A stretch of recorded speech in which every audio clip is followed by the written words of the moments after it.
सभी किसान साथियों का एक बार फिर से एग्रो दर्पण पर बहुत बहुत स्वागत है। किसान साथियों, आज के इस वीडियो में मैं आपको हमारे खेत की सरसों की फसल दिखा रहा हूँ। सरसों की फसल जो इस समय 2 महीने की हो चुकी है और इस पर फूल खूब आए हुए हैं और फलियाँ भी बन रही है। ये आप देख सकते हैं हमारे खेत की सरसों की फसल। तो ये काफ़ी बड़ी हो चुकी है। इसकी हाइट है वो 5 फीट से ऊपर चली गई है, कहीं पर 5 फीट। और ये देखिए, ये फलियां भी बन रही है। तो इस फसल में अब तक हमने कौन सा खाद डाला है, कितनी बार पानी दिया है, तो वो सारी जानकारी मैं आपको देने वाला हूँ। तो हमने बुआई से पहले इसमें गोबर खाद डाला था, क्योंकि हम पशुपालन करते हैं और हमारे यहाँ पर 3-4 भैंस और 1-2 गाय है। तो इस कारण पशुपालन करने के कारण जो गोबर होती है वो हम खेत में डालते हैं। तो उसका भी नतीजा देख सकते हैं आप। और इसके अलावा बुआई के समय हमने इसमें डीएपी भी दिया था। डीएपी हमने इसमें जैसे 2 एकड़ में ये हमने फसल लगा रखी है, तो 2 एकड़ में 2 बैग डीएपी के दिए। और इसके अलावा इसमें 2 बार यूरिया दी है।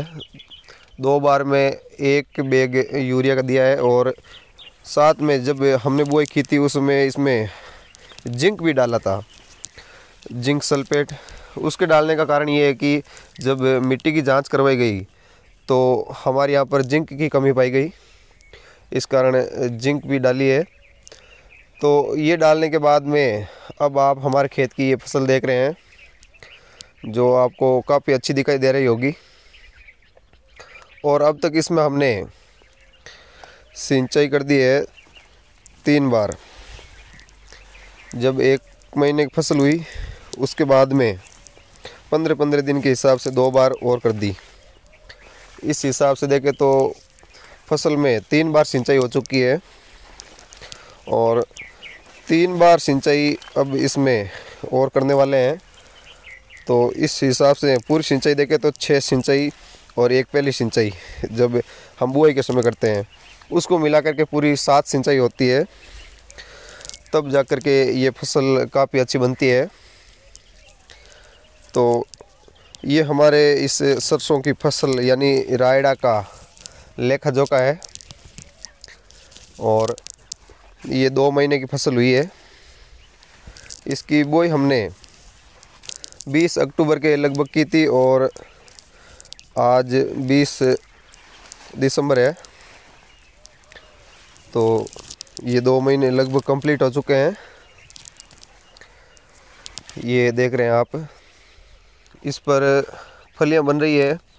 और अभी फलियों में दाना तो नहीं बना है, केवल दाने की जगह ये दूध या पानी की तरह है। और कहीं कहीं पर ये देखो बन भी रहे हैं दाने। अभी इसमें ये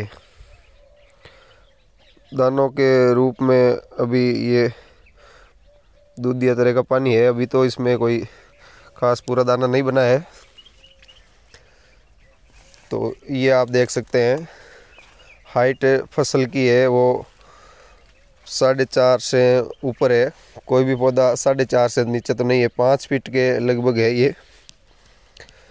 तो ये फसल हमने 2 एकड़ में लगा रखी है।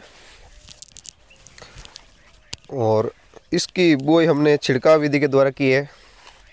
तो इस कारण थोड़े पौधे पास पास है, लेकिन फिर भी फसल में खाद और पानी अच्छा देने से ये फसल है वो अच्छी हो रही है। और इस पर अभी काफ़ी फूल आए हुए हैं, ये आप देख सकते हैं।